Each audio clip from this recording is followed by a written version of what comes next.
आयुष्यात एवढे प्रसंग येणार आहेत, मग काय अशी बसणार आहेस? बघ बघ शिवा, मी काय तुझा बाबा नाही, त्याची जागा मी नाही घेऊ शकत,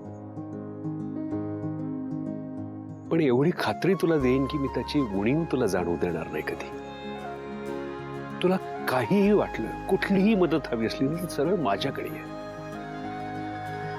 शिवा, आज तुझ्या परिस्थितीत आहेस ना, ती सोपी नाहीये, समजू शकतो मी.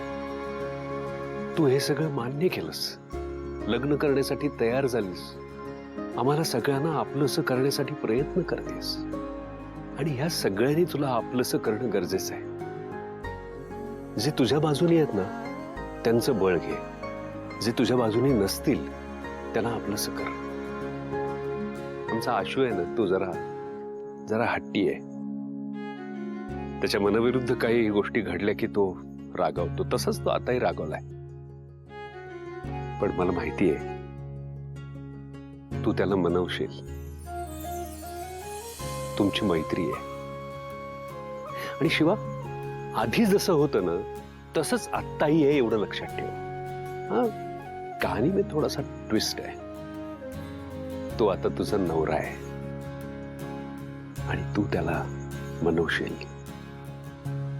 बायको म्हणून नाही, ते नंतर, मैत्रीण म्हणून. मला खात्री आहे. आणि शिवा, सीता अशी नाहीये, ती खूप प्रेमळ आहे. तिनं आमच्या सगळ्या घराला असं बांधून ठेवलंय. सगळ्या घरावर तिचं अतिशय प्रेम आहे.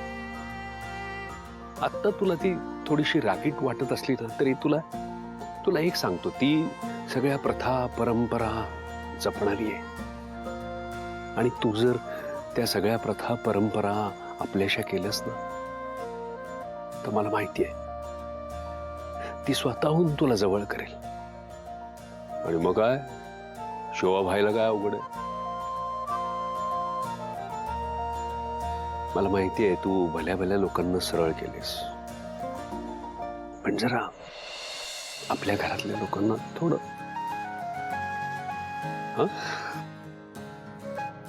शिवा, मला माहिती आहे सगळं नीट होणार आहे, काळजीच करू नकोस.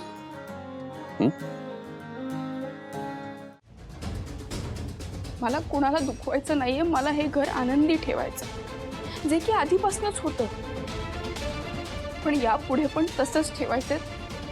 मला सगळी नाती नीट जपायची आहे. गंमत आहे तुझी शिवा, कसं काय जमतं का तुला हे? आणि तू ही जी काही स्वप्न बघतीयस ना तुझी आणि माझी, ती नको बघूस प्लीज. त्या कुठल्याही गोष्टी होणार नाहीयेत. मी तुला कधी आयुष्यात आपलंसं नाही करू शकणार शिवा. आणि आता राहिला प्रश्न आपल्या नात्याचा, तर हे नातं फक्त नावापुरतं आहे आणि ते तसंच राहणार आहे.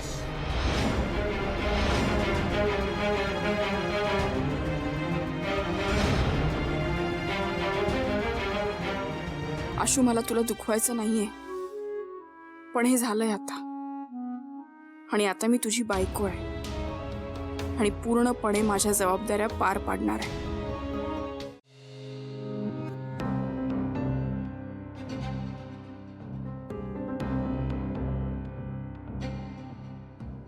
तयार नाही झाला अजून? बस बायको असल्यासारखे प्रश्न विचारू नकोस मला. आहे मी तुझी बायको, मंगळसूत्र तुझ्याच नावाचं आहे. मुद्द्याचं बोल, काय काम आहे? मला एक मदत हवी आहे. मी काहीही मदत नाही करणार आहे तुला. करावी लागेल. काय जबरदस्ती आहे? हे बघ, घरातल्या पुढच्या कार्यक्रमासाठी मला साडी नेसायची आहे आणि माझ्याकडे नाही आहेत तसले कपडे.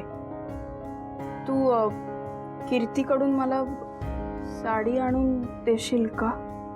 आल्या आल्या डिमांड सुरू झाल्यात तुझ्या. का नेसायची तुला साडी? आणि तुझी हीच स्टाईल आहे ना, मग हेच घाल ना. का साडीच्या मागे लागतेस? हे बघ, मला ह्या अशा कपड्यात यायला काहीही प्रॉब्लेम नाहीये. फक्त या घरच्या लोकांना मी असं आलेले नाही आवडणार आणि मला माझ्यामुळे कोणाला नाही दुखवायचंय. माझ्यामुळे सीताई आणि सगळ्यांना त्रास होऊ शकतो, म्हणून मी तुला सांगते, म्हणून मी मदत मागते तुझ्याकडे. आणि तू साडी नेसायला मदत करशील ना मला? मी का करू तुला नेसायला मदत? तू नेस ना स्वतःची स्वतः. हे बघ, आता मी काय करू? तू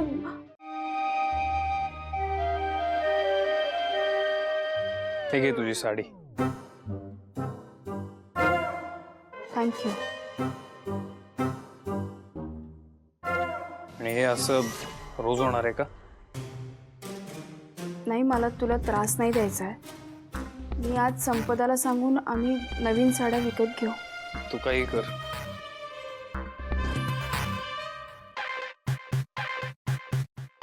झालं ना? जा ना मग. एक सांगू का? मला काही ऐकायचं नाहीये शिवा. तरी पण बघ, जमलं तर हा कुर्ता नको घालू. का? मला आवडतो हा कुर्ता. मी आज घालणार आहे. आज मला आवडतो, मी घालणार. तुझं काय? तुला कळतंय का, आपण एकमेकांशी जर बोललो तर गोष्टी सोप्या होतील जरा. नाही बोलायचंय, पण मला काही गोष्टी सोप्या करायच्या नाहीयेत. जे आहे ते चांगलं आहे. प्लीज. ठीक आहे, तू घे तुझा वेळ.